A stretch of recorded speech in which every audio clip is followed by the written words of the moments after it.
साधारण रूप से जन प्रायः देह को ही अपना आप मानते हैं।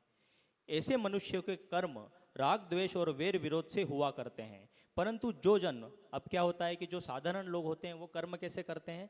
राग द्वेष से, ईर्ष्या से, है ना। राग, उनको अटैचमेंट हो जाता है किसी चीज़ से, उसको पाने के लिए कर्म कर रहे हैं। और जो उसके बीच में आ रहा है उससे द्वेष हो जाता है, तो राग और द्वेष से वो लोग कर्म करते हैं। परंतु जो जन समभाव से कर्तव्य पालन करते हैं और जो अपनी अमर सत्ता के ज्ञान से जग जाते हैं, उनके कर्म आत्मभाव से और सृष्टि नियम से और कर्तव्य बुद्धि से हुए जाया करते हैं। इसके लिए एक उदाहरण देता हूँ आप लोगों को मैं।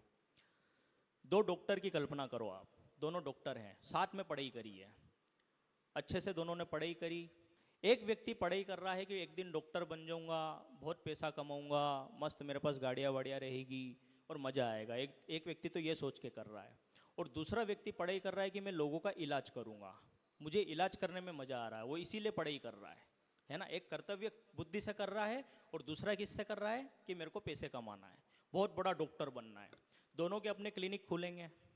तो जो पहला वाला है, जो फल की इच्छा से कर रहा है, वो क्या करेगा? वो लोगों से मोटी मोटी फीस लेगा, बड़े बड़े क्लिनिक डालेगा, है ना, और मोटी मोटी फीस वसूल करेगा। उसका जो लक्ष्य है वो इलाज करना नहीं है, वो इलाज की दृष्टि से नहीं कर रहा है, वो बहुत फीस वसूलेगा, बहुत बड़ा डॉक्टर बनने की कोशिश करेगा। ठीक है, शुरू के 3-4 साल तो अच्छा चलेगा। अब जो कर्तव्य बुद्धि से कर्म कर रहा है वो क्या बोलेगा कि मेरे को तो लोगों का इलाज करना है, इलाज करने में ही मुझे मजा आता है, वो इलाज करने के लिए डॉक्टर ही करेगा। अब आप किस डॉक्टर के पास जाना चाहोगे? जो इलाज करना चाहता है या जो फिर बहुत बड़ा डॉक्टर बनना चाहता है ना। इसलिए कहते हैं ना कि कुछ करने के सपने देखो, कुछ बनने के सपने मत देखो। तो आप उसके पास जाओगे तो क्लिनिक किसका ज़्यादा चलेगा? गाड़ियाँ ज़्यादा कौन खरीदेगा? बंगले किसके बनेंगे? जो इलाज कर रहा है, क्योंकि लोगों को क्या चाहिए? इलाज, है ना।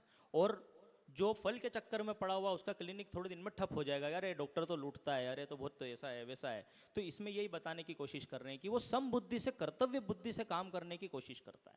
तो ये हर जगह फिट हो सकता है कि जब भी हम हमारे जीवन में अगर हमारे कर्मों पे, कर्तव्य पे ध्यान देते हैं, कोई दुकानदार है वो खाली लोगों की सेवा करने पे ध्यान देता है, अपने बहुत अच्छे से कर्म करता है, तो ऑटोमेटिक उसका बिजनेस भी बढ़ेगा, सब होगा। मतलब उसको अपने कर्मों पे ध्यान देना है।